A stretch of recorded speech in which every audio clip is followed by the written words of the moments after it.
ایک آیت کا مفہوم۔ یہاں یہ سوال کیا جا سکتا ہے کہ آپ کے نزدیک خوف قتل کے باوجود احتساب مستحب ہے، حالانکہ اللہ تعالیٰ فرماتے ہیں وَلَا تَلْقُوا بِأَيْدِيكُمْ إِلَى التَّهْلُكَةِ، پارہ نمبر 2 رکوع نمبر 8 آیت نمبر 195، اور اپنے آپ کو اپنے ہاتھوں تباہی میں مت ڈالو۔ اس آیت سے معلوم ہوا کہ اپنے آپ کو جان بوجھ کر ہلاکت میں ڈالنا جائز نہیں ہے۔ اس کا جواب دینے سے پہلے ہم سائل سے پوچھنا چاہیں گے کہ کفار کے ہجوم پر تنہا ایک مسلمان کا حملہ آور ہونا کیسا ہے، جبکہ اسے یہ یقین بھی ہو کہ میں دشمنوں کے نرغے سے زندہ واپس نہیں آ سکتا؟ اگر جواب اسبات میں ہے تو کیا یہ آیت کے منشا کی مخالفت نہیں ہے؟ اگر تہلکہ کا مفہوم وہی ہے جو سائل نے سمجھا ہے تو یقیناً یہ آیت اس شخص کے لیے بھی مانع ہوگی جو اللہ کی راہ میں شہادت کا جذبہ لے کر دشمنوں کی صفوں پر حملہ کرے اور موت کے یقین کے باوجود ان سے دست و گریباں ہو۔ لیکن ہم سائل سے اتفاق نہیں کر سکتے۔ ہمارے سامنے حضرت عبداللہ ابن عباس رضی اللہ عنہ کا یہ ارشاد موجود ہے کہ تہلکہ سے مراد صف اعداء پر تنہا حملہ کرنا نہیں ہے، بلکہ باری تعالی کی اطاعت میں کھانا پینا ترک کر دینا ہے۔ مطلب یہ ہے کہ کھانا پینا چھوڑ کر اپنی جانوں کو ہلاکت میں مت ڈالو۔ حضرت برا ابن عازب رضی اللہ عنہ فرماتے ہیں کہ تہلکہ یہ ہے کہ کوئی شخص گناہ کرے اور پھر یہ کہے کہ میری توبہ قبول نہیں کی جائے گی، اس لیے میں توبہ نہیں کرتا۔ حضرت ابو عبیدہ رضی اللہ عنہ فرماتے ہیں کہ تہلکہ یہ ہے کہ کوئی شخص گناہ کرے اور اس کے بعد کوئی نیکی نہ کرے یہاں تک کہ موت آ جائے۔ جب موت کے یقین کے باوجود دشمنوں پر حملہ کرنا اور ان کی صفوں میں گھس کر داد شجاعت دینا جائز ہے تو احتساب بھی جائز ہونا چاہیے، اگرچہ قتل ہو جانے کا خوف ہو۔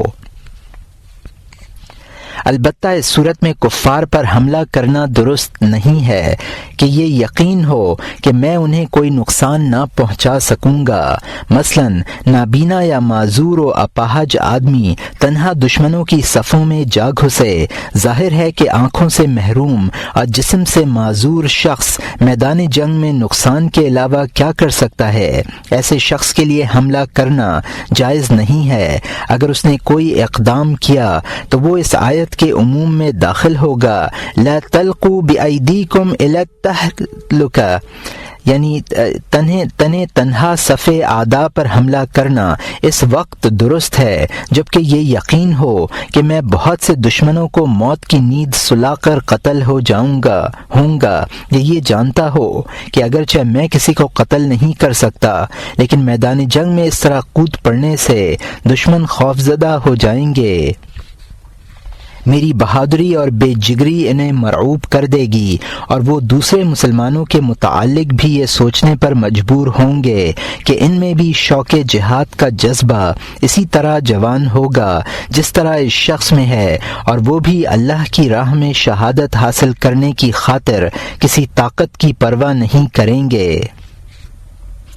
اگر احتساب سے بھی اسی طرح کے فوائد متوقع اور مقصود ہوں تو یہ بھی جہاد کی طرح ہے۔ جس طرح قتل کے یقین کے باوجود جہاد جائز ہے، اسی طرح احتساب بھی جائز ہے، بلکہ اگر محتسب یہ محسوس کرے کہ اس کا احتساب فاسق کو منکر سے باز رکھنے میں یا اس کی جاہ و حشمت زائل کرنے میں یا دیندار مسلمانوں کے دلوں میں تقویت پیدا کرنے میں مفید ثابت ہوگا تو اس کے لیے مار پیٹ یا قتل کی پرواہ کیے بغیر احتساب کرنا مستحب ہوگا۔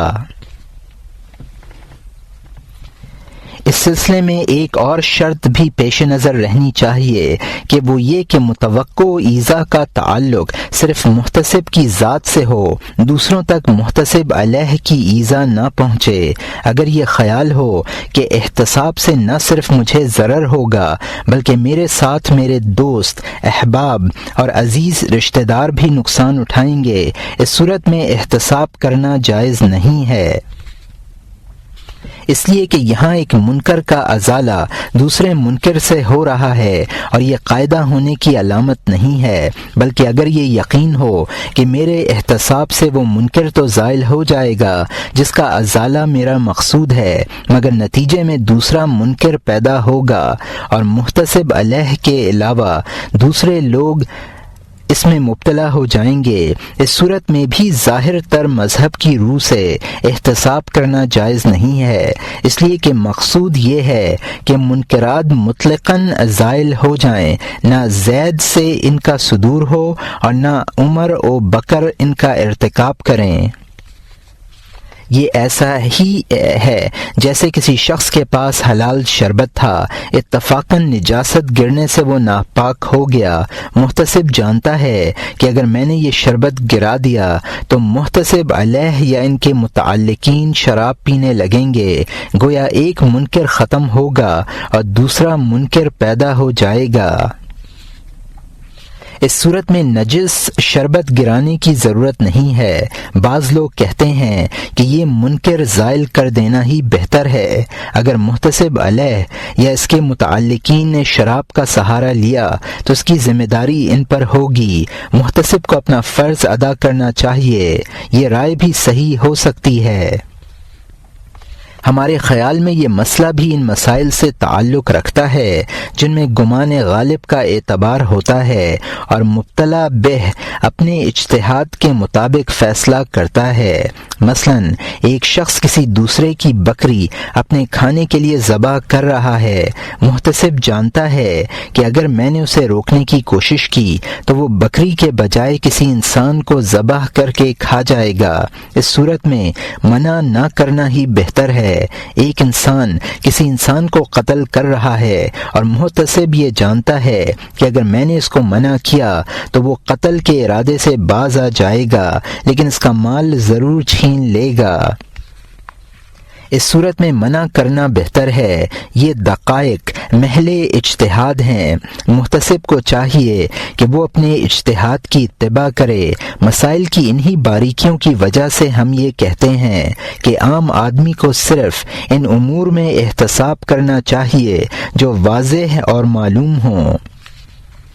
مثلا شراب پینے اور زنا کرنے پر یا نماز ترک کرنے پر بعض افعال جو کسی ظاہر قرینے کی بنا پر معصیت نظر آتے ہیں لیکن حقیقت میں معصیت نہیں ہوتے، یا ان کی معصیت کا فیصلہ مجتہد کی رائے اور اجتہاد کا محتاج ہوتا ہے۔ اس طرح کے امور میں کسی عام آدمی کا احتساب درستی اور اصلاح کے بجائے بگاڑ پیدا کرے گا۔ یہی وجہ ہے کہ بعض لوگوں نے احتساب کے لیے حاکم کی اجازت کی شرط لگائی ہے، کیونکہ اگر حاکم کی اجازت کی قید نہ رہے تو یہ ممکن ہے کہ بہت سے وہ لوگ بھی احتساب کرنے لگیں گے جو اپنے علم میں نقصان یا دیانت میں قصور کی بنا پر اس منصب کے اہل نہ ہوں۔ اس نقطے کی وضاحت آنے والے صفحات میں کی جائے گی انشاءاللہ۔ علم مراد ہے یا ظن؟ یہاں یہ سوال کیا جا سکتا ہے کہ آپ نے مطلق علم کی قید لگائی ہے کہ اگر احتساب کے غیر مفید ہونے اور محتسب علیہ کی طرف سے ایذا پہنچنے کا علم ہو تو احتساب نہ کیا جائے، لیکن اگر محتسب کو علم کے بجائے ظن ہو اس صورت میں کیا حکم ہے؟ اس کا جواب یہ ہے کہ ان ابواب میں ظن غالب علم کے معنی میں ہے۔ فرق صرف اس جگہ ہے جہاں ظن اور علم ایک دوسرے کے متعارض ہوں، وہاں علم یقینی کو ظن پر ترجیح دی جائے گی۔ دوسری جگہوں میں علم اور ظن دونوں کا حکم الگ الگ ہوتا ہے۔ مثلا اگر کوئی محتسب قطعیت کے ساتھ یہ بات جانتا ہے کہ احتساب مفید نہ ہوگا تو اس کے ذمے سے وجوب ساقط ہو جائے گا، اور اگر ظن غالب غیر مفید ہونے کا ہو مگر افادیت کا احتمال بھی ہو اور ساتھ ہی یہ بھی معلوم ہو کہ محتسب علیہ ایذا نہیں پہنچائے گا، اس صورت میں اختلاف ہے، لیکن ظاہر تر یہی ہے کہ صورت میں احتساب واجب ہونا چاہیے کیونکہ ضرر کا کوئی اندیشہ نہیں اور فائدے کی توقع ہے۔ امر بالمعروف اور نہی عن المنکر کے سلسلے میں وارد نصوص عموماً وجوب پر دلالت کرتی ہیں۔ اس عموم میں تخصیص اجماع اور قیاس سے کی گئی ہے۔ قیاس یہ ہے کہ امر یا نہیں بذات خود مقصود نہیں ہے بلکہ مامور مقصود ہے۔ اگر مامور کی جانب سے قبولیت کی قطعاً کوئی امید نہیں تو وجوب سے کیا حاصل؟ ہاں، اگر ادنیٰ درجے کی بھی توقع ہے تو وجوب ساقط نہ ہونا چاہیے۔ اسی نوعیت کا ایک سوال یہ پیدا ہوتا ہے کہ اگر ایذا کا پہنچنا یقینی نہ ہو اور نہ غلبہ ظن سے معلوم ہو بلکہ مشکوک ہو یا نہ پہنچنے کے متعلق غلبہ ظن ہو اور پہنچنے کا احتمال ہو، کیا اس احتمال سے وجوب ساقط ہو جائے گا؟ یا وجوب صرف اس صورت میں ساقط ہوگا جبکہ ایذا پہنچنے کا غالب گمان ہو؟ اس کا جواب یہ ہے کہ اگر ایذا پہنچنے کا گمان غالب ہو تو احتساب واجب نہیں ہے، اور اگر ایذا نہ پہنچنے کا گمان غالب ہو تو احتساب واجب ہے۔ ایذا کے ضعیف احتمال سے وجوب ساقط نہیں ہوتا، اس لیے کہ اس طرح کے احتمالات تو ہر احتساب میں ہو سکتے ہیں، البتہ وہ صورت محل نظر ہے جس میں شک ہو اور کسی بھی طرف غلبہ ظن نہ ہو۔ اس میں یہ بھی کہا جا سکتا ہے کہ نصوص کی عمومیت کا مقتضی وجوب ہے اور یہ وجوب ایذا پہنچنے سے ساقط ہوتا ہے۔ یہ ضروری نہیں ہے کہ جب ایذا پہنچنے لگے اس وقت وجوب ساقط ہوگا، بلکہ ایذا پہنچنے کا علم یقینی ہو یا غلبہ ظن ہو، اور کیونکہ اس صورت میں نہ ایذا کا علم ہے اور نہ غلبہ ظن ہے اس لیے وجوب ساقط نہ ہونا چاہیے۔ نیز یہ بھی کہا جا سکتا ہے کہ احتساب اسی صورت میں واجب ہے جبکہ محتسب کو ضرر نہ پہنچنے کا علم یقینی ہو یا غلبہ ظن ہو، اور کیونکہ یہاں نہ یقینی علم ہے اور نہ غلبہ ظن ہے اس لیے وجوب ساقط ہونا چاہیے۔ ہماری رائے میں پہلا احتمال ظاہر تر اور نصوص کی عمومیت کے مطابق ہے۔ بزدلی اور جرأت کا معیار یہ صحیح ہے کہ ضرر کی توقع جرأت سے اور بزدلی کے اعتبار سے مختلف ہوتی ہے۔ بزدل اور ضعیف القلب انسان تو دور کے ضرر کو بھی قریب تصور کرتا ہے اور ڈرا سہما رہتا ہے، جبکہ بہادر اور جوان مرد کسی بھی ضرر کو اس وقت تک اہمیت نہیں دیتا جب تک وہ واقع نہ ہو جائے، بسا اوقات واقع ہونے کے بعد بھی ہمت نہیں ہارتا۔ یہاں اس مسئلے میں کس شخص کا اعتبار کیا جائے؟ آیا اس بزدل نامرد کا جو احتمالات سے خوفزدہ ہے، یا اس جوان مرد و بہادر کا جو واقعات سے بھی ہمت نہیں ہارا؟ اس کا جواب یہ ہے کہ طبیعت کا اعتدال اور مزاج و عقل کی سلامتی معیار ہے، اس پر اعتماد کرنا چاہیے۔ نامردی یعنی قلب کا ضعف ایک مرض ہے جو قوت میں کمی کا باعث بنتا ہے۔ طہور یعنی احمقانہ بہادری بھی حد اعتدال سے خارج ہے اور افراد کے درجے میں ہے۔ یہ دونوں صفتیں نقص پر دلالت کرتی ہیں۔ کمال صرف اعتدال میں ہے جسے شجاعت سے تعبیر کیا جاتا ہے۔ بزدلی اور طہور عقل میں کمی، طبیعت میں عدم سلامتی اور مزاج میں افراط و تفریط کے باعث پیدا ہوتی ہے۔ کبھی معتدل آدمی بھی غلطی کر جاتا ہے اور مواقع شر کا ادراک نہیں کر پاتا اور جرأت کر بیٹھتا ہے۔ اس جرأت کی وجہ جہالت ہی ہوتی ہے، اور کبھی دفع شر کے مواقع نہیں سمجھتا اور ہمت ہار بیٹھتا ہے۔ اس بزدلی کا سبب بھی جہالت ہی ہوتی ہے۔ بسا اوقات آدمی شر کے موقع اور دفع شر کی تدابیر سے واقف ہوتا ہے اور ان کا تجربہ بھی رکھتا ہے، لیکن دل کا ضعف اسے اقدام نہیں کرنے دیتا۔ بعید الوقوع شر کے مفروضہ امکانات اس کے دل پر اتنا ہی اثر کرتے ہیں جتنا اثر بہادر کے دل میں قریب الوقوع شر کا ہوتا ہے۔ اس لیے ان دو طرفوں کا کوئی اعتبار نہیں ہے، اصل اعتدال ہے۔ بزدل کو چاہیے کہ وہ اپنے مرض بزدلی کا علاج کرے اور اس علت کا ازالہ کرے جس سے بزدلی پیدا ہوئی ہے۔ وہ علت یا جہالت ہے یا ضعف قلب ہے۔ جہالت کا ازالہ تجربے سے ہوتا ہے اور ضعف کا ازالہ اس فعل کے تکرار و اعادے سے جو خوف اور کم ہمتی کے باعث ہو۔ تکرار سے عادت بنتی ہے اور عادت سے قوت پیدا ہوتی ہے۔ یہی وجہ ہے کہ مبتدی طلباء عموماً مناظرے اور وعظ سے جی چراتے ہیں اور عام لوگوں کے سامنے کہنے کی جرت نہیں کر پاتے، لیکن جب مسلسل مشق سے مہارت ہو جاتی ہے اور زبان کی گرہیں کھل جاتی ہیں تو ضعف ختم ہو جاتا ہے اور ہزاروں لاکھوں کے مجمع میں بھی وعظ کرنے یا بحث و مناظرہ کرنے میں کوئی ڈر محسوس نہیں ہوتا، نہ زبان رکتی ہے، نہ الفاظ ساتھ چھوڑتے ہیں اور نہ مضامین دھوکہ دیتے ہیں۔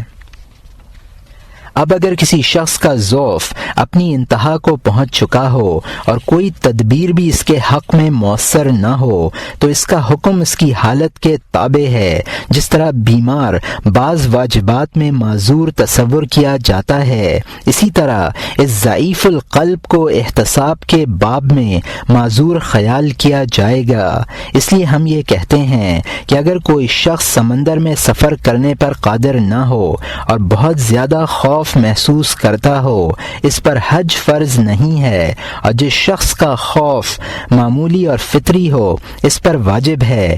احتساب کو بھی اس پر قیاس کرنا چاہیے۔ ضرر کی حد کیا ہے؟ یہاں ایک سوال یہ پیدا ہوتا ہے کہ زیر بحث ضرر یا ایذا کی حد کیا ہے؟ اس سلسلے میں مختلف حالات ہیں۔ بعض لوگ الفاظ سے ایذا پاتے ہیں اور بعض مار پیٹ سے۔ ایسے بھی لوگ ہیں جو یہ پسند نہیں کرتے کہ کوئی شخص ان کی غیبت کرے یا بادشاہ کے دربار میں ان کی چغلی کھائے یا کسی ایسی مجلس میں ان پر زبان طعن دراز کرے جس میں طعن کرنا ان کے حق میں ضرر کا باعث ہو۔ آپ ضرر کا کوئی ایسا معیار یا کوئی ایسی حد مقرر کریں جو ان تمام لوگوں کے حال پر صادق آئے، اور وہ حد پائی جائے تو ان کے ذمے سے احتساب کا وجوب ساقط ہو جائے۔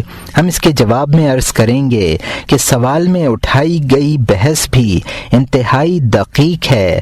ضرر کی صورتیں بھی زیادہ ہیں اور وقوع کے مقامات بھی بہت ہیں۔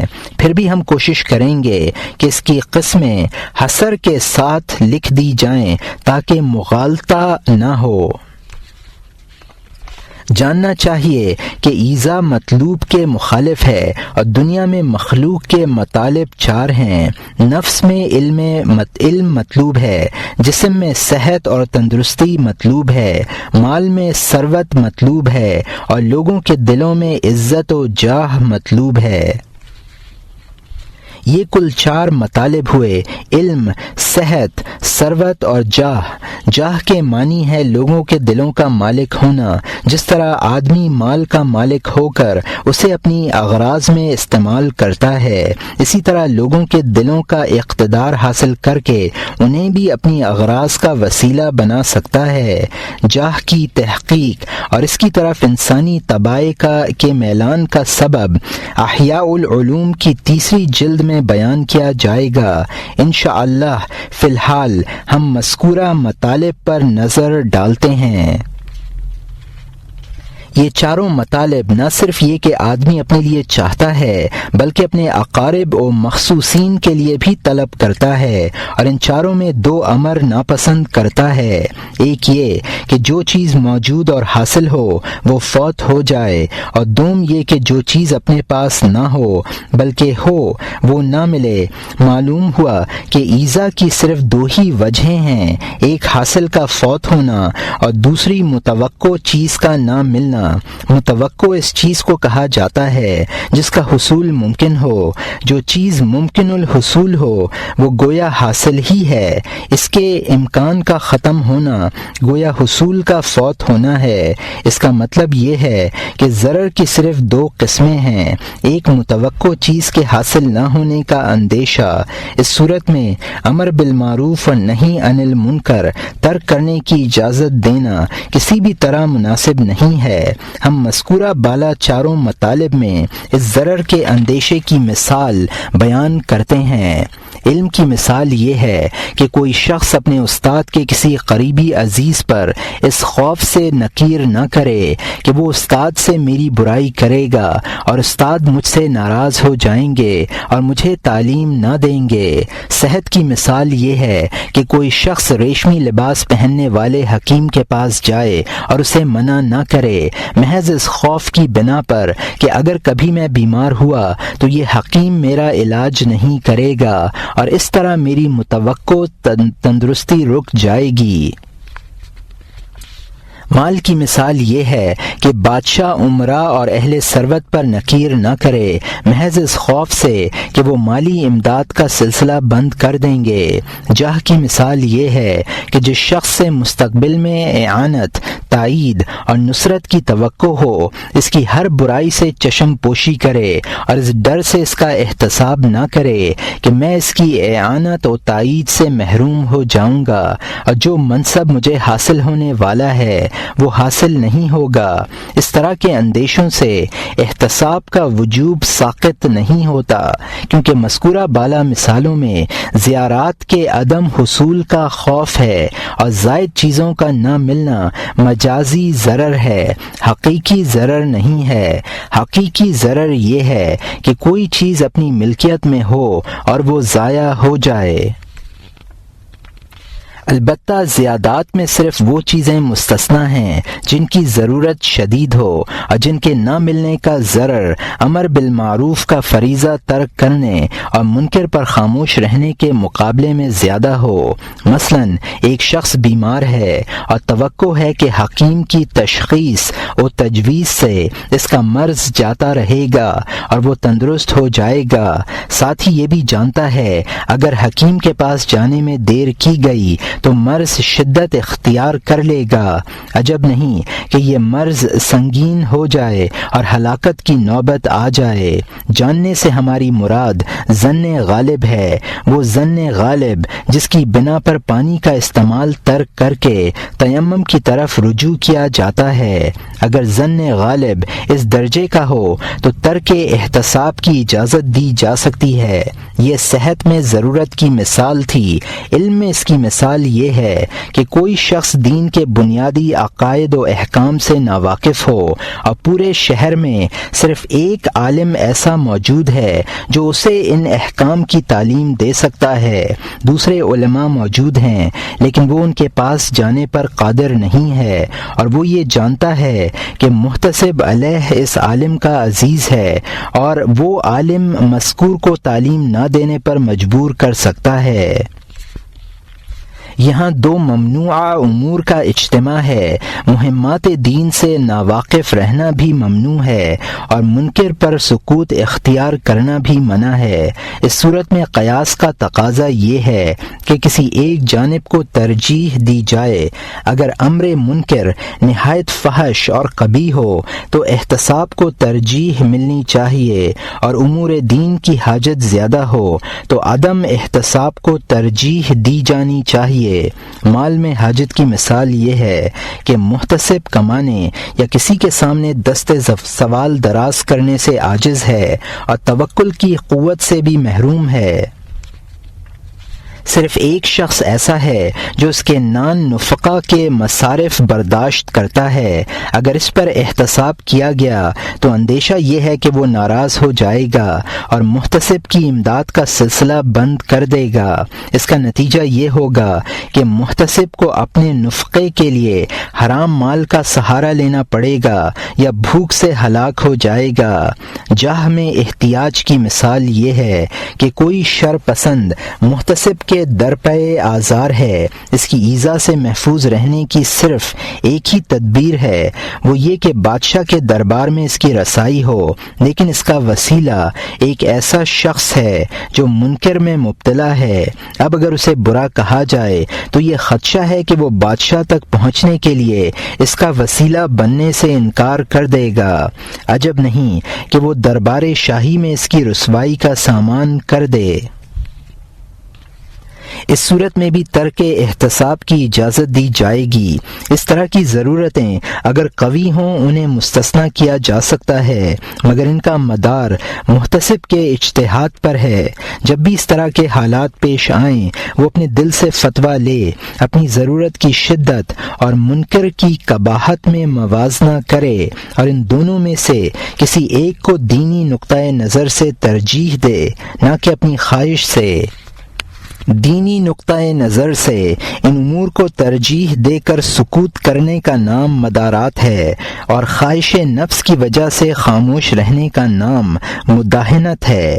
یہ باطنی معاملات ہیں جن پر مطلع ہونا دقت نظر کے بغیر ممکن نہیں ہے۔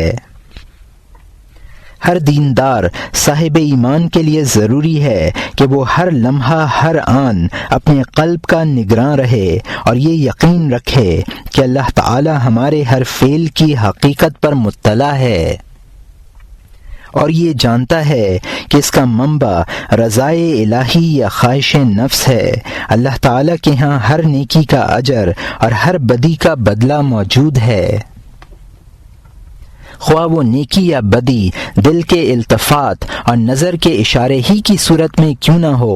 اس کے یہاں ظلم و جور نہیں ہے، وہ اپنے بندوں پر زیادتی نہیں کرتا۔ ضرر کی دوسری قسم یعنی حاصل شدہ چیز کا فوت ہو جانا واقعتاً ضرر ہے، اور علم کے علاوہ باقی تینوں مطالب میں احتساب کے وجوب کو ساقط کرنے میں معتبر مؤثر ہے۔ علم میں اس لیے معتبر نہیں کہ یہ نعمت خداوندی ہے اور کسی شخص کے اختیار میں نہیں ہے کہ وہ کسی دوسرے کا علم سلب کر لے اور اسے جہالت کے اندھیروں میں بھٹکنے پر مجبور کر دے۔ ہاں، اگر خود ہی اس نعمت کی ناقدری کرے اور اسے ضائع کر دے تو اس کا کیا علاج ہے؟ یہ بھی علم کی فضیلت کا ایک سبب ہے کہ جس طرح آخرت میں اس کا اجر و ثواب دائمی ہے، اس طرح دنیا میں بھی اسے زوال نہیں ہے۔ مار پیٹ سے صحت و تندرستی متاثر ہوتی ہے، اور بسا اوقات سخت ضرب سے کوئی ایسا مرض پیدا ہو جاتا ہے جو زندگی بھر کے لیے مفلوج بنا دیتا ہے۔ اگر کوئی شخص یہ جانے کہ احتساب سے مجھ پر سختی کی جائے گی اور میرے جسم کے نازک حصوں پر چوٹ پڑے گی جس کے نتیجے میں وہ عضو بیکار ہو جائیں گے، ایسے شخص پر احتساب واجب نہیں ہے، صرف مستحب ہے۔ جیسا کہ اس طرح کے مواقع پر احتساب کے استحباب کا ذکر ہم پہلے بھی کر چکے ہیں۔ جب سخت مار پیٹ میں وجوب باقی نہیں رہتا، زخمی کرنے، عضو کاٹنے اور قتل کرنے میں بطریق اولا یہ وجوب باقی نہیں رہے گا۔ ثروت کے ضائع ہو جانے کی صورت یہ ہے کہ سامان لٹ جائے، مکان گرا دیا جائے، کپڑے چھین لیے جائیں، کھیتی کاٹ لی جائے یا جلا دی جائے۔ ان صورتوں میں بھی وجوب ختم ہو جاتا ہے، صرف استحباب باقی رہتا ہے۔ ایمان کا تقاضا یہی ہے کہ آدمی دین پر دنیا کو نثار کر دے اور اللہ کے احکام کی بجا آوری میں اپنے کسی مالی یا جسمانی نقصان کی کوئی پرواہ نہ کرے۔ ضرب اور مال کے غضب میں سے ہر ایک کے کئی درجے ہیں۔ ایک درجہ کمی کا ہے جس کی کوئی پرواہ نہیں کی جاتی، جیسے کوئی ایک ڈھیلا یا پائی چھین لے یا ہلکا سا تھپڑ لگا دے۔ ایک درجہ زیادتی کا ہے، واجب کے ساقط ہونے میں اسی کا اعتبار کیا جاتا ہے۔ ایک درمیانی درجہ ہے، اس میں کوئی فیصلہ کرنا مشکل ہوتا ہے اور مبتلا بہ پر یہ واضح نہیں ہوتا کہ وہ اس درجے کو وجوب کا سبب قرار دے یا سقوط وجوب کا۔ دیندار اور متبع شریعت محتسب کو چاہیے کہ وہ ان حالات میں اپنی مجتہدانہ بصیرت کی رہنمائی حاصل کرے اور جہاں تک ممکن ہو دین کو ترجیح دے۔ جاہ ختم ہونے کی صورت یہ ہے کہ محتسب عزت دار ہو اور احتساب کے نتیجے میں اسے مجمع عام میں زد و کوب کیا جائے یا گالیاں دی جائیں یا خود اس کا رومال اس کے گلے میں ڈال کر شہر میں پھرایا جائے یا چہرہ پر سیاہی مل دی جائے اور گدھے پر سوار کر کے تماشا بنایا جائے۔ اگر ضرب شدید ہے تو یہ صحت کے ضائع جانے کی صورت ہے، لیکن اگر ضرب معمولی ہے تو اس سے صحت متاثر نہیں ہوتی لیکن عزت پر حرف آتا ہے۔ بظاہر جسم کوئی تکلیف محسوس نہیں کرتا لیکن دل غمگین اور مضطرب ہو جاتا ہے، اور اسی کے آثار جسم پر بھی ہویدا ہوتے ہیں۔ جاہ کے بھی کئی درجے ہیں۔ ایک درجہ وہ ہے جسے بے عزتی سے تعبیر کرتے ہیں، جیسے ننگے سر اور ننگے پاؤں شہر میں گشت کرانا، منہ پر سیاہی ملنا وغیرہ۔ اگر جاہ پر اس درجے میں حرف آتا ہو تو خاموش رہنے اور احتساب نہ کرنے کی اجازت ہے، اس لیے کہ شریعت نے اپنی عزت کے تحفظ کا حکم دیا ہے۔ نیز بے حرمتی اور توہین کی تکلیف جسم اور مال کے سلسلے میں پہنچنے والی ہر تکلیف کے مقابلے میں زیادہ ہوتی ہے۔ دوسرا درجہ یہ ہے کہ صرف جاہ ختم ہو، بے عزتی اور اہانت نہ ہو۔ مثلا ایک شخص بن سنور کر، عمدہ اور قیمتی کپڑے پہن کر اور گھوڑے پر سوار ہو کر نکلتا ہے۔ وہ یہ جانتا ہے کہ اگر میں نے احتساب کیا تو مجھے گھوڑے کی سواری ترک کرنی پڑے گی اور شہر کی سڑکوں پر پیادہ پا ایسے لباس میں پھرنا ہوگا جس کا میں عادی نہیں ہوں۔ لباس کی عمدگی اور گھوڑے کی سواری زیادتی جاہ کے امور ہیں جو شرعاً مطلوب نہیں ہیں۔ اس لیے اگر احتساب کے نتیجے میں یہ امور ترک ہو جائیں تو وجوب اپنی جگہ باقی رہے گا۔ عزت و حرمت کی پاسداری محبوب ہے، زیادتی جاہ کی حفاظت پسندیدہ نہیں ہے۔ یہ امر بھی جاہ کی زیادتی ہی کے ہم معنی ہے کہ لوگ مجھے ہدف ملامت بنائیں گے، میری طرف جہالت، حماقت، نفاق اور ریاکاری کی نسبت کریں گے یا میری غیبت کریں گے اور میرے متعلق طرح کے الزامات تراش کر میرے متعلقین اور معتقدین کو مجھ سے بدظن کرنے کی کوشش کریں گے۔ ان حالات میں بھی وجوب ساقط نہیں ہوتا کیونکہ اس میں زیادتی جاہ کا زوال ہے جس کی زیادہ ضرورت نہیں ہے۔ اگر ملامت گر کی ملامت، غیبت کرنے والے کی غیبت اور لوگوں کے دلوں سے قدر و منزلت نکل جانے کے خوف سے احتساب ترک کیا جانے لگے تو اس کا وجوب ہی باقی نہ رہے، کیونکہ غیبت کے علاوہ ہر منکر میں اس کا امکان موجود ہے۔ غیبت میں اس لیے گنجائش ہے کہ اگر محتسب یہ جانے کہ غیبت کرنے والا میرے منع کرنے سے خاموش نہیں ہوگا بلکہ میری غیبت شروع کر دے گا، اس صورت میں احتساب حرام ہے، کیونکہ احتساب معصیت کے لیے مانع بننے کے بجائے زیادتی کا باعث بن رہا ہے۔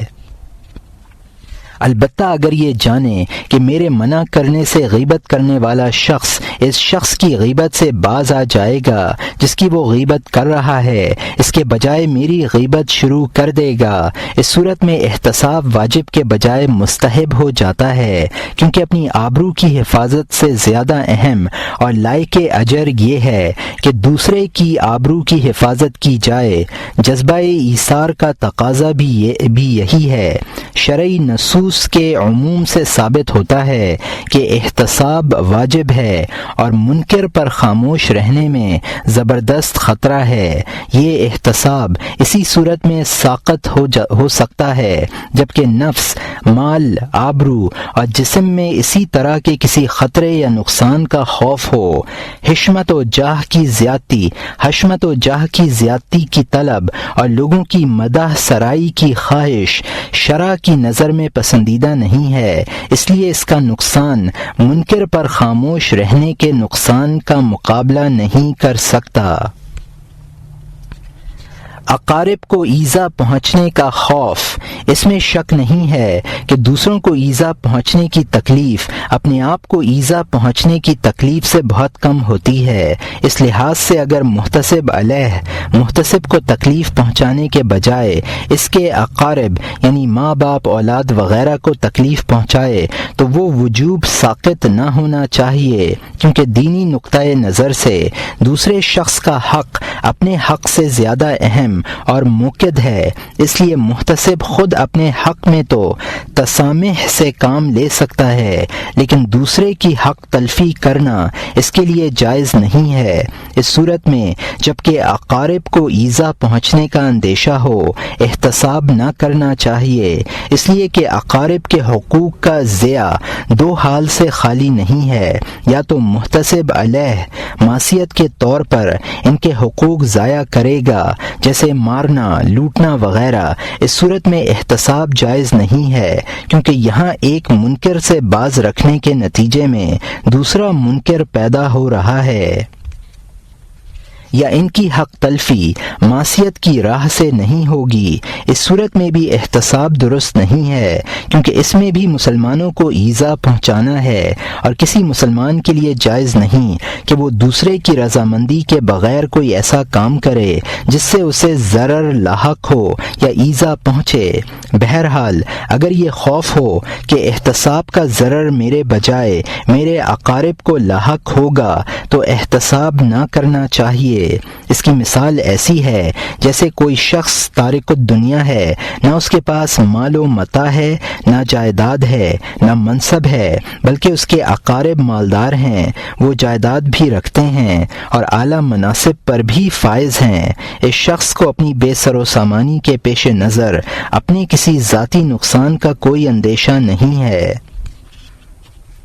ڈر ہے تو صرف اس بات کا کہ اگر میں نے بادشاہ کا احتساب کیا تو وہ میرا غصہ میرے اقارب پر نکالے گا اور انہیں نقصان پہنچائے گا، انہیں زد و کوب کرے گا، ان کا مال چھین لے گا یا ان کو ان کے عہدوں سے برطرف کر دے گا۔ ان حالات میں احتساب نہ کرنا چاہیے، اس لیے کہ مسلمانوں کو ایذا پہنچانا ممنوع ہے، جس طرح منکر پر خاموش رہنا ممنوع ہے۔ البتہ اگر اقارب کے جان و مال کے نقصان کا خوف نہ ہو، بلکہ صرف یہ اندیشہ ہو کہ انہیں برا بھلا کہا جائے گا اور گالیاں دی جائیں گی، اس صورت میں کچھ گنجائش ہے، لیکن یہ دیکھ لینا ضروری ہے کہ وہ گالیاں اتنی زیادہ سخت اور توہین آمیز تو نہیں کہ آبرو پر اثر انداز ہوں اور دل میں ان کی کوئی تکلیف زیادہ ہو۔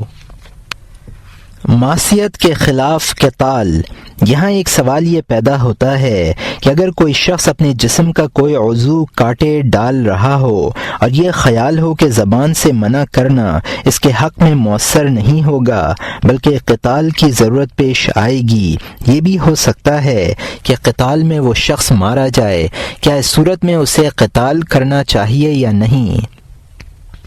اگر جواب اسبات میں ہے تو یہ بات حیرت انگیز ہے کہ جس شخص کا عضو کٹنا گوارا نہیں اسے جان سے مار دیا جائے، کیا اس میں اس عضو کا اتلاف نہیں ہے؟ اس کا جواب یہ ہے کہ شخص کو منع کرنا چاہیے جو اپنا عضو کاٹ رہا ہو، اور اگر وہ نہ مانے تو اس سے لڑنا بھی ضروری ہے، خواہ وہ اس جنگ میں ہلاک ہی کیوں نہ ہو جائے، کیونکہ مقصود اس کے اعضاء یا جان کی حفاظت نہیں ہے بلکہ منکر اور معصیت کا سد باب کرنا مقصود ہے۔ احتساب کے نتیجے میں اس کا قتل ہو جانا معصیت نہیں ہے بلکہ معصیت یہ ہے کہ وہ اپنا کوئی عضو کاٹ دے۔ یہ ایسا ہی ہے جیسے کوئی شخص کسی مسلمان کے مال پر حملہ کرے اور زبردستی چھیننے کی کوشش کرے۔ اگر مال کا مالک اپنے مال کی حفاظت یا مدافعت میں کوئی ایسا اقدام کر بیٹھے جو حملہ آور کی ہلاکت کا سبب ہو تو ایسا کرنا درست ہے، نہ اس اقدام کو معصیت کہا جائے گا اور نہ اس کے معنی یہ ہوں گے کہ مال کے عوض ہم نے مسلمان کی جان لے لی ہے، بلکہ اس کا مطلب یہ ہوگا کہ مسلمان کا مال غصب کرنا معصیت ہے اور اس معصیت سے باز رکھنے کے نتیجے میں غاصب کا ہلاک ہو جانا معصیت نہیں ہے بلکہ معصیت کا قلع کما کرنا ہے۔ تاہم کسی سے محض اس خیال کی بنا پر آمادہ قتال ہو جانا اور اسے ہلاک کر دینا درست نہیں کہ وہ شخص اگر تنہا ہوگا تو اپنا ہاتھ یا کوئی دوسرا عضو کاٹ لے گا، اس لیے بہتر یہ ہے کہ اسے ہلاک کر دیا جائے تاکہ معصیت کا کوئی امکان ہی باقی نہ رہے، اس لیے کہ یہ بات یقین سے ثابت نہیں ہے کہ وہ تنہائی میں اس معصیت کا ارتکاب کرے گا۔ محض معصیت کے وہم کی بنا پر کسی کا خون بہانا جائز نہیں ہے۔ ہاں، اگر اسے معصیت کا ارتکاب کرتا ہوا دیکھیں تو منع ضرور کریں گے، اور قتال کی ضرورت ہوگی تو اس سے بھی گریز نہیں کریں گے، خواہ یہ قتال اس کی زندگی کا خاتمہ ہی کیوں نہ کر دے۔ معصیت کی 3 قسمیں۔ جاننا چاہیے کہ معصیت کی 3 قسمیں ہیں۔ ایک یہ کہ وجود میں آ چکی ہو، اس معصیت پر سزا تعزیر اور حد کی صورت میں دی جائے گی، اس سزا کا تعلق حکام سے ہے، افراد سے نہیں ہے۔ دوسری قسم یہ ہے کہ فی الحال اس کا ارتکاب کیا جا رہا ہو، مثلا کوئی شخص ریشمی لباس پہنے ہوئے ہو، ساز بجا رہا ہو یا شراب کا جام ہاتھ میں لیے ہوئے ہو، ایسی معصیت کا ازالہ واجب ہے، خواہ اس کے لیے کوئی بھی طریقہ اختیار کیا جائے۔ البتہ یہ خیال ضرور رکھا جائے کہ وہ طریقہ نہ اس معصیت جیسی معصیت ہو اور نہ اس سے زیادہ قبیح ہو۔ اس معصیت کا ازالہ رعایا کے افراد بھی کر سکتے ہیں۔ تیسری قسم میں وہ معصیت ہے جس کا عالم وجود میں آنا متوقع ہو، مثلا ایک شخص کسی مکان کو آراستہ پیراستہ کر کے شراب نوشی پر آمادہ ہے، یہ معصیت مشکوک ہے۔ ضروری نہیں ہے کہ وہ شخص اپنے ارادے کو عملی جامہ پہنائے، یہ بھی ممکن ہے کہ کوئی رکاوٹ پیش آ جائے اور وہ اس معصیت کا ارتکاب نہ کر سکے۔ اس شخص کو صرف زبانی فہمائش اور واض و نصیحت کے ذریعے منع کیا جا سکتا ہے۔ مار پیٹ اور لعنت ملامت کے ذریعے منع کرنے کا اختیار نہ عام لوگوں کو حاصل ہے اور نہ بادشاہ اور اس کے نائبین کو۔ ہاں، اگر اس طرح مجلس ترتیب دے کر اور شراب پینے کی جگہ کو سجا کر معصیت کا ارتکاب کرنا اس کی دائمی عادت ہو تو منع کرنا چاہیے، کیونکہ وہ عام لوازم مہیا کر چکا ہے، اب صرف شراب کا انتظار ہے جس کا آنا یقینی ہے۔ ان حالات میں زد و کوب اور زجر و توبیخ سے بھی منع کیا جا سکتا ہے اگر زبانی فہمائش مفید نہ ہو۔ یہ ایسا ہی ہے جیسے بہت سے سرپھرے اور آوارہ منش نوجوان زنانہ حماموں کے آس پاس کھڑے ہو جاتے ہیں اور خواتین کو اندر جاتے ہوئے اور باہر نکلتے ہوئے دیکھتے ہیں، اگرچہ وہ ان کا راستہ تنگ نہیں کرتے نہ انہیں پریشان کرتے ہیں۔ اگر کوئی شخص انہیں وہاں کھڑے ہونے سے منع کر دے اور اس کے لیے تشدد کا راستہ اپنائے تو کوئی حرج نہیں ہے، اس لیے کہ ایسی جگہوں پر ٹھہرنا بجائے خود معصیت ہے، اگرچہ وہ معصیت کا ارادہ نہ رکھتے ہوں۔ یہ ایسا ہی ہے جیسے اجنبیہ کے ساتھ خلوت میں رہنا مزنۂ معصیت کی بنا پر معصیت ہے اور اس سے منع کیا جاتا ہے۔ مزنۂ معصیت سے ہماری مراد وہ فعل ہے جس کے ارتکاب سے عموماً معصیت کو راہ ملتی ہے۔ اس صورت میں منع کرنا متوقع معصیت پر احتساب نہیں ہے بلکہ موجودہ معصیت کا سد باب ہے۔ دوسرا رکن منکر۔ احتساب کا دوسرا رکن وہ منکر ہے جو فی الحال موجود ہو اور محتسب پر بغیر جستجو کے واضح ہو اور اس کا منکر ہونا کسی اجتہاد کے بغیر معلوم ہو۔ یہ 4 شرائط ہیں، ذیل میں ہم ہر شرط کی الگ الگ تفصیل کرتے ہیں۔ پہلی شرط کسی شے کا منکر ہونا۔ اس سے مراد یہ ہے کہ از روئے شرع جن چیزوں کا واقع ہونا ممنوع ہو، ہم نے معصیت کے بجائے منکر کا لفظ استعمال کیا ہے۔ اس کی وجہ یہ ہے کہ لفظ منکر معصیت کے مقابلے میں زیادہ عام ہے، چنانچہ بچے یا پاگل کو شراب پیتے ہوئے دیکھنے والے پر واجب ہے کہ وہ انہیں شراب پینے سے روک دے اور ان کی شراب ضائع کر دے۔ یہی حکم اس وقت ہے جب جب کوئی پاگل مرد کسی پاگل عورت یا چوپائے کے ساتھ صحبت کرتا ہوا پایا جائے، اس طرح کے منکرات سے روکنا اس لیے ضروری نہیں ہے کہ یہ زیادہ فحش اور قبیح ہیں یا لوگوں کے سامنے ان کا ارتکاب کیا جا رہا ہے، بلکہ اگر کوئی شخص تنہائی میں بھی ان کا مرتکب ہو تب بھی منع کرنا واجب ہے، حالانکہ زنا مجنون کے حق میں معصیت قرار نہیں دیا جا سکتا کیونکہ وہ شرعی اوامر و نواہی کا پابند ہی نہیں ہے۔ ہم نے معصیت کے بجائے منکر کا لفظ اس لیے استعمال کیا ہے کہ یہ لفظ تمام برائیوں پر بھی دلالت کرتا ہے اور معصیت سے عام بھی ہے۔ اگر ہم معصیت کا لفظ استعمال کرتے تو مجنون اور بچے کے افعال اس کے دائرے میں نہ آتے۔ علاوہ ازیں لفظ منکر کے عموم میں ہم نے کبیرہ اور صغیرہ کے گناہوں کو شامل کیا ہے۔ احتساب صرف کبیرہ گناہوں کے ساتھ مخصوص نہیں ہے بلکہ صغیرہ گناہوں سے روکنا بھی واجب ہے، مثلا حمام میں برہنہ جسم داخل ہونا، اجنبی عورت کے ساتھ خلوت میں جانا یا نامحرم عورتوں کو تاکنا وغیرہ صغیرہ گناہ ہیں۔ اس کے باوجود محتسب کو چاہیے کہ وہ ان امور کا ارتکاب کرنے والوں کو منع کرے۔ صغیرہ اور کبیرہ گناہوں کے درمیان کچھ فرق ہے، مگر یہ بحث چوتھی جلد کی کتاب التوبہ میں آئے گی انشاءاللہ۔ دوسری شرط منکر کا فی الحال وجود۔ دوسری شرط یہ ہے کہ منکر فی الحال موجود ہو۔ یہ قید اس لیے ضروری ہے کہ جو شخص شراب پی کر فارغ ہو چکا ہے اس کے محاسبے کا اختیار ہر شخص کو نہیں ہے، بلکہ اس نے حدود اللہ سے تجاوز کیا ہے، اس لیے زمین میں اس کے نائبین اسے وہ سزا دیں گے جو اس جرم کے لیے متعین ہے۔ اس شرط سے متوقع منکر سے بھی احتراز ہوتا ہے، اس لیے کہ محاسبہ اسی منکر پر کیا جا سکتا ہے جس کا وجود یقینی ہو۔ متوقع منکر میں شک ہوتا ہے، یہ بھی ہو سکتا ہے کہ واقع ہو جائے اور یہ بھی ممکن ہے کہ واقع نہ ہو۔ مثال کے طور پر کسی قرینے سے یہ بات معلوم ہو رہی ہے کہ فلاں شخص شراب پیے گا، یہ ضروری تو نہیں ہے کہ وہ شراب پیے گا، یہ بھی ممکن ہے کہ کوئی رکاوٹ پیدا ہو جائے اور یہ گناہ اس سے سرزد نہ ہو۔ اس صورت میں صرف زبانی وعظ کے ذریعے احتساب کی اجازت ہے، یہ بھی اس وقت جبکہ وہ اپنے ارادے سے انکار نہ کر رہا ہو۔ اگر انکار کر دے تو زبانی وعظ کی بھی اجازت نہیں ہے کیونکہ یہ مسلمان کے ساتھ بدگمانی ہے۔ ممکن ہے وہ سچ کہہ رہا ہو، یہ بھی ممکن ہے کہ عزم و ارادے کے باوجود اس گناہ سے محفوظ رہ جائے اور کوئی ایسی رکاوٹ کھڑی ہو جائے جس کی بنا پر وہ اپنے ارادے کی تکمیل نہ کر سکے۔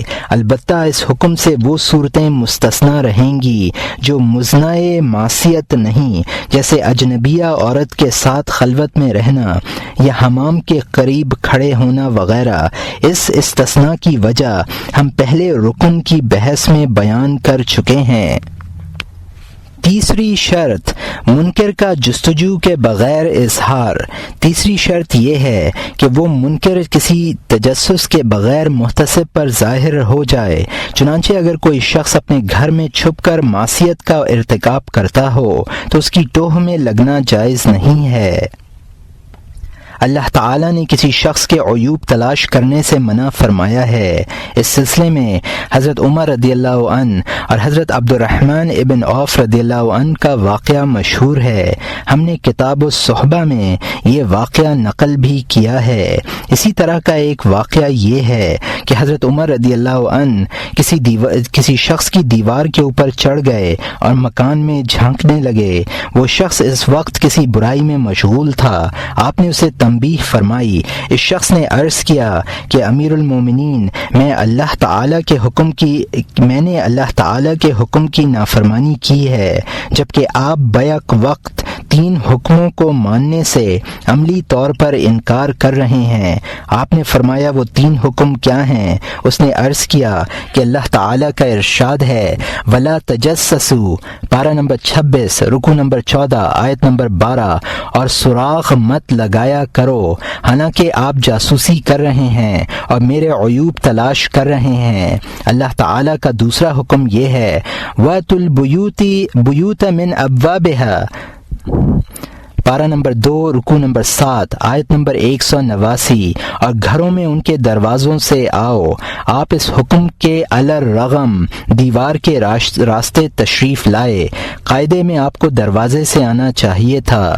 تیسرا حکم یہ ہے لا تدخلوا بیوتا غیر بیوتکم حتی تستانسوا وتسلموا علی اہلها، پارہ نمبر 18 رکوع نمبر 10 آیت نمبر 27، تم اپنے خاص رہنے کے گھروں کے سوا دوسرے گھروں میں داخل مت ہو جب تک کہ ان سے اجازت نہ حاصل کر لو، اور اجازت لینے کے قبل ان کے رہنے والوں کو سلام نہ کر لو۔ حالانکہ نہ آپ نے سلام کیا اور نہ اندر آنے کی اجازت چاہی۔ حضرت عمر رضی اللہ عنہ نے اسے سزا نہیں دی اور اس وعدے پر اسے معاف کر دیا کہ وہ اس جرم سے توبہ کر لے گا اور آئندہ کبھی اس کا مرتکب نہیں ہوگا۔ اسی طرح کی ایک روایت یہ ہے کہ حضرت عمر رضی اللہ عنہ نے ایک دن منبر پر تقریر کرتے ہوئے صحابہ کرام سے دریافت کیا کہ اگر امام کسی منکر کا بچشم خود مشاہدہ کرے تو کیا وہ محض اپنے مشاہدے کی بنا پر مزید گواہی کے بغیر حد قائم کر سکتا ہے؟ حضرت علی رضی اللہ عنہ نے فرمایا کہ اقامت حد کے لیے تنہا امام کا مشاہدہ کافی نہیں ہے بلکہ 2 عادلوں کی گواہی ضروری ہے۔ اس طرح کی متعدد روایات ہم نے کتاب الصحبت کے اس باب میں ذکر کی ہیں جن میں مسلمانوں کے حقوق پر بحث کی گئی ہے۔ یہاں ہم ان روایات کے اعادے کی ضرورت محسوس نہیں کرتے۔ ظہور و خفا کی حد، یہ سوال اٹھ سکتا ہے کہ منکر کے ظاہر ہونے اور مخفی ہونے کی حد کیا ہے؟ اس کا جواب یہ ہے کہ اگر کوئی شخص اپنے گھر کا دروازہ بند کر لے یا دیواروں کی آڑ میں ہو جائے تو محض اس کی معصیت کا حال معلوم کرنے کے لیے اس کی مرضی و اجازت کے بغیر گھر میں داخل ہونا ممنوع ہے۔ یہ اس وقت ہے جبکہ گھر کے اندر ہونے والا منکر باہر والے پر ظاہر ہو، لیکن اگر آواز یا بو کے ذریعے منکر کا پتہ چل رہا ہو تو اجازت کے بغیر اندر داخل ہونا اور منکر کا ازالہ کرنا جائز ہے۔ مثلا بانسری اور تار کے باجے بج رہے ہوں یا شراب کے جام کھنک رہے ہوں اور ان کی آواز باہر تک آ رہی ہو، یا مکان کے مکین اس طرح گفتگو کر رہے ہوں جو شراب پینے والوں کی عام عادت ہے، یہ اظہار احتساب کو واجب کرتا ہے۔ ان حالات میں گھر کے اندر اجازت کے بغیر داخل ہونا اور لہو کے آلات توڑ ڈالنا جائز ہے۔ گھر کے اندر ہونے والا منکر جس طرح آواز سے ظاہر ہو جاتا ہے اسی طرح بو سے بھی ظاہر ہو جاتا ہے۔ مثلا شراب کی بو باہر محسوس کی جا سکتی ہے۔ اگر یہ احتمال ہو کہ یہ بو رکھی ہوئی شراب کی ہے تو اسے گرانے کا ارادہ نہ کرنا چاہیے اور نہ اس ارادے سے اندر جانا چاہیے۔ ہاں اگر آواز کے قرینے سے یہ معلوم ہو کہ رکھی ہوئی شراب کی بو نہیں ہے بلکہ مکین میں نوشی کا شغل کر رہا ہے، اس صورت میں احتساب جائز ہے اور بلا اجازت اندر داخل ہو کر احتساب کرنے میں کوئی مضائقہ نہیں ہے۔ بعض اوقات لوگوں کی نظروں سے پوشیدہ رکھنے کے لیے ساز کے آلات اور شراب کے جام آستین میں یا دامن کے نیچے چھپائے جاتے ہیں۔ اگر کوئی فاسق نظر پڑے اور اس کی آستین کے اندر یا دامن کے نیچے کوئی ابھری ہوئی شے محسوس ہو تو اسے کھول کر دیکھنا اس وقت تک جائز نہیں ہے جب تک کوئی مخصوص علامت اس شے کے منع ہونے پر دلالت نہ کرے، اس لیے کہ کسی شخص کا فاسق ہونا اس بات پر دلالت نہیں کرتا کہ وہ جو چیز بھی چھپا کر لے جائے گا وہ حرام ہوگی۔ فاسق سرکہ یا کوئی دوسرا شربت بھی چھپا کر لے جانے کی ضرورت محسوس کر سکتا ہے۔ کسی چیز کو محض اس کی حرمت کی بنا پر مخفی نہیں رکھا جاتا۔ مخفی رکھنے کے اس کے علاوہ بھی بہت سے اسباب ہو سکتے ہیں۔ اگر اس کے دامن کے نیچے رکھی ہوئی چیز سے ایسی بو آ رہی ہو جیسی شراب میں آتی ہے تو یہ محل نظر ہے۔ ظاہر یہی ہے کہ صورت میں محتسب کو احتساب کی اجازت ہوگی، اس لیے کہ بو ایک علامت ہے اور یہ علامت مفید ظن ہے، اور اس طرح کے امور میں ظن علم کے ہم معنی ہے۔ یہی حکم ساز کا ہے، اگر اس کی شکل دامن کے باریک ہونے کی وجہ سے ظاہر ہو جائے، شکل کی دلالت سے بھی بو اور آواز کی دلالت کی طرح ہے۔ جس کی دلالت ظاہر ہو جائے وہ چیز مستور یا پوشیدہ نہیں کہی جا سکتی، بلکہ وہ کھلی ہوئی اور واضح ہے۔ ہمیں اللہ تعالیٰ نے حکم دیا ہے کہ جس چیز کو اللہ تعالیٰ نے پوشیدہ رکھا ہو اسے ہم بھی پوشیدہ رکھیں، اور جو چیز ظاہر ہو چکی ہو اس پر نکیر کریں۔ اظہار محض دیکھنے ہی سے نہیں ہوتا بلکہ سننے سے، سونگنے سے اور چھونے سے بھی ہوتا ہے۔ بوتل ہے تو اسے توڑنا جائز، مقصود علم ہے، اور علم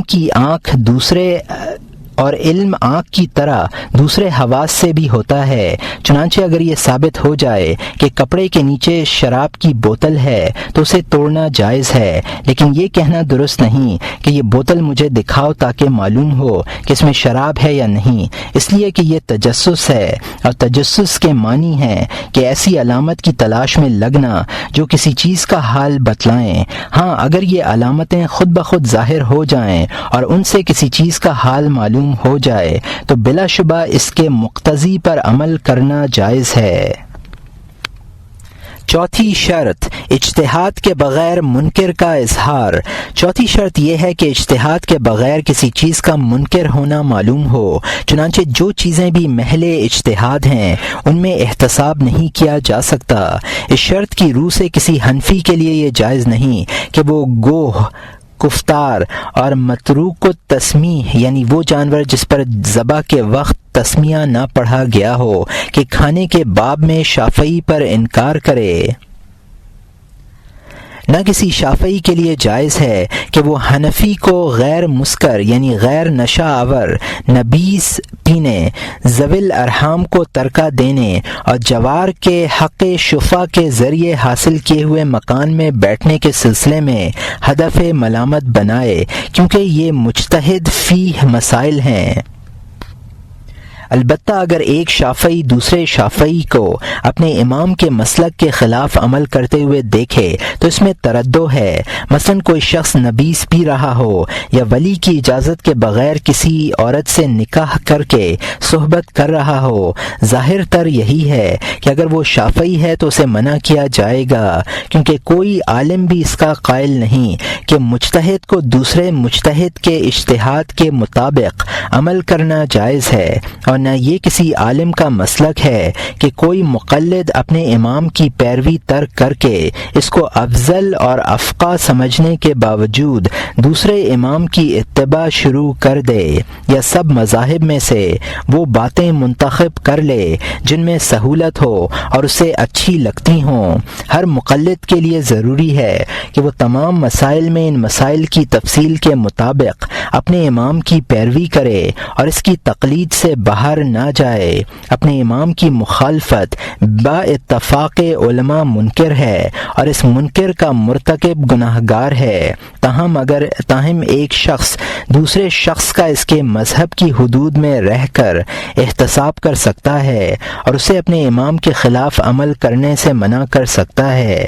مثلا اگر کوئی شافعی کسی عورت سے اس کے ولی کی اجازت کے بغیر نکاح کرے تو حنفی اسے منع کر سکتا ہے اور یہ کہہ سکتا ہے کہ اگرچہ مسئلہ فی نفسہ ہی حق ہے لیکن وہ تمہارے حق میں نہیں ہے، کیونکہ تم امام شافعی کے مقلد ہو اور مذہب شافعی میں اذن ولی کے بغیر نکاح منعقد نہیں ہوتا۔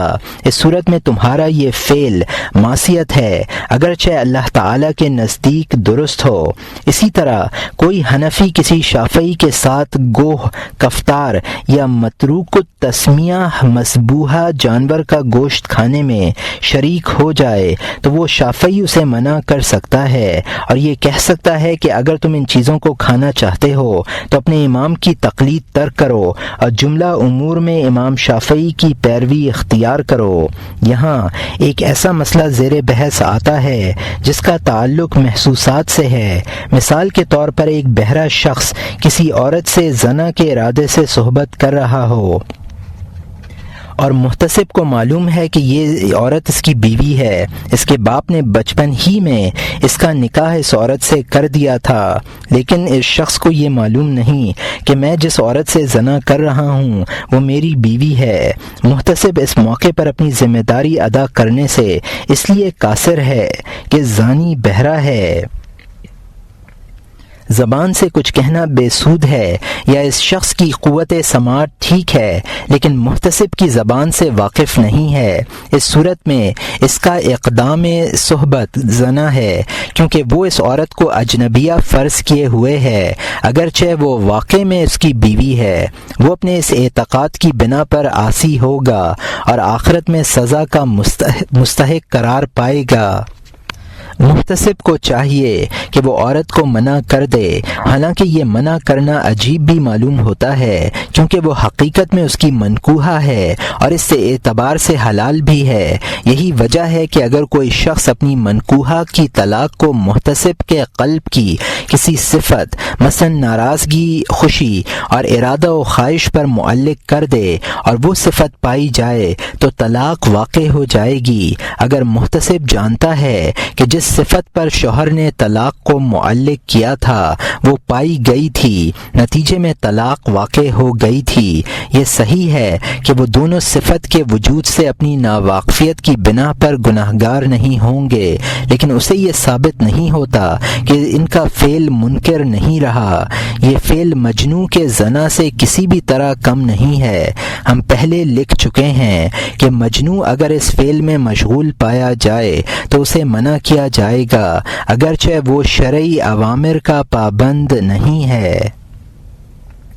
اس تفصیل کا حاصل یہ نکلا کہ ولی کی اجازت کے بغیر نکاح کے باب میں حنفی شافعی پر اعتراض نہ کرے، کیونکہ امام شافعی کے نزدیک نکاح کے انعقاد کے لیے اذن ولی شرط ہے۔ البتہ ایک شافعی دوسرے شافعی پر اعتراض کر سکتا ہے اگر وہ دوسرا ولی کی اجازت کے بغیر نکاح کر لے، اس لیے کہ یہ یہاں محتسب اور محتسب علیہ دونوں اس فعل کے منکر ہونے پر متفق ہیں۔ یہ دقیق ترین فقہی مسائل ہیں، ان میں احتمالات کا تعارض بھی ہے۔ ہمارے فتاوی انہی احتمالات پر مبنی ہیں جنہیں ہم فی الحال راجح سمجھتے ہیں۔ ہم ہرگز یہ دعویٰ نہیں کرتے کہ ان مسائل میں ہماری رائے قطعی اور آخری ہے، نہ ہم یہ کہتے ہیں کہ جن لوگوں نے دوسرے احتمالات کو ترجیح دی ہے وہ غلطی پر ہیں۔ بہت سے لوگوں کی رائے یہ ہے کہ احتساب صرف ان چیزوں میں ہونا چاہیے جن کا منکر ہونا قطعی، جیسے شراب، خنزیر وغیرہ چیزیں جن کی حرمت یقینی ہے۔ ہمارے نزدیک صحیح بات یہ ہے کہ مجتہد کے حق میں اس کا اجتہاد مؤثر ہوتا ہے۔ یہ بات بہت عجیب اور بعید از عقل لگتی ہے کہ کوئی شخص قبلے کے سلسلے میں اجتہاد کرے اور ظنی دلالتوں کی مدد سے کوئی سمت متعین کر کے اس کے قبلہ ہونے کا اعتراف کرے، پھر اس کی طرف پشت کر کے نماز پڑھے اور اسے منع نہ کیا جائے، محض اس لیے کہ شاید دوسرے کا ظن صحیح ہو اور قبلہ کا رخ وہ نہ ہو جو میں نے متعین کیا ہے۔ ان لوگوں کی رائے ہرگز درست قرار نہیں دی جا سکتی جو یہ کہتے ہیں کہ ہر مقلد کو مختلف مذاہب کے مسائل کی تقلید کا اختیار حاصل ہے، وہ کسی مسئلے میں جس مذہب کی چاہے تقلید کر سکتا ہے۔ فرقہ باطلہ پر انکار۔ یہاں ایک اعتراض یہ ہو سکتا ہے کہ اگر حنفی کو ولی کی اجازت کے بغیر ہونے والے نکاح میں شافعی پر انکار کرنے کا کوئی حق نہیں ہے تو غیر معتزلی کو بھی معتزلی کے ان عقائد کے خلاف کچھ کہنے کی اجازت نہ ہونی چاہیے کہ آخرت میں باری تعالی کا دیدار نہیں ہوگا، خیر کا منبع ذات حق ہے اور شر کا تعلق غیر اللہ سے ہے، کلام اللہ مخلوق ہے، نہ حشوی فرقے کے لوگوں پر اعتراض کا حق ملنا چاہیے جو اللہ تعالیٰ کے لیے جسم اور صورت ثابت کرتے ہیں اور یہ دعویٰ کرتے ہیں کہ باری تعالیٰ کا مستقر عرش ہے۔ وہ فلسفی بھی اپنی فلسفیانہ موشگافیوں کے خلاف انکار کی کوئی آواز نہیں سنیں گے جو یہ کہتے ہیں کہ قیامت کے دن جسموں کی باسط نہیں ہوگی بلکہ روحیں اٹھیں گی۔ ان فرقوں کے عقائد کے خلاف اعتراض کی گنجائش اس لیے نہیں کہ یہ بھی مجتہدین کے اجتہاد کا نتیجہ ہیں اور وہ بھی اپنے اجتہاد کے برحق ہونے کا دعویٰ رکھتے ہیں۔ اگر یہ کہا جائے کہ ان عقائد کا باطل ہونا ظاہر ہے تو یہ بات ان مسائل کے متعلق بھی کہی جا سکتی ہے کہ جو صحیح روایات کے مخالف ہیں، جس طرح ظاہری نصوص سے ثابت ہیں جن میں حنفیوں کا اختلاف ہے، جیسے ولی کے بغیر نکاح اور شفع جوار کے مسائل۔ اس اعتراض کا جواب یہ ہے کہ مسائل دو طرح کے ہیں۔ کچھ وہ ہیں جن کے متعلق یہ کہا جا سکتا ہے کہ ان میں ہر مجتہد کا اجتہاد صواب ہوتا ہے۔ یہ مسائل حلت و حرمت سے تعلق رکھتے ہیں۔ ان مسائل میں مجتہدین پر اعتراض نہیں کیا جائے گا کیونکہ ان کی خطا یقینی طور پر معلوم نہیں ہوتی بلکہ ظنی ہوتی ہے۔ کچھ مسائل وہ ہیں جن میں حق ایک طرف ہوتا ہے، جیسے آخرت میں باری تعالیٰ کی رویت، تقدیر، کلام الہی کی قدامت، اللہ تعالیٰ کے لیے جسم، صورت اور عرش پر استقرار کی نفی جیسے مسائل۔ ان مسائل میں حق ایک ہے۔ مختی کی خطا جو جہالت محض ہونے کی بنا پر غیر معتبر اور ناقابل اعتنا بھی ہے، ظنی نہیں بلکہ یقینی ہے اور اس کا انکار کرنا واجب ہے۔ اس بحث سے یہ نتیجہ نکلتا ہے کہ اہل بدعت پر ان کی مبتدعانہ حرکات کا انکار کرنا چاہیے، اگرچہ وہ اپنے حق پر ہونے کا دعویٰ کرتے ہوں۔ جس طرح یہود اور نصارہ کا کفر تسلیم نہیں کیا جاتا، حالانکہ وہ اپنی حقانیت کے مدعی ہیں، لیکن کیونکہ ان کا کفر واضح اور قطعی ہے اس لیے ان کے دعوے کو کوئی اہمیت نہیں دی جاتی، برخلاف اجتہادی مسائل میں واقع ہونے والی خطا کے کہ وہ ظنی ہوتی ہے، یقینی نہیں ہوتی۔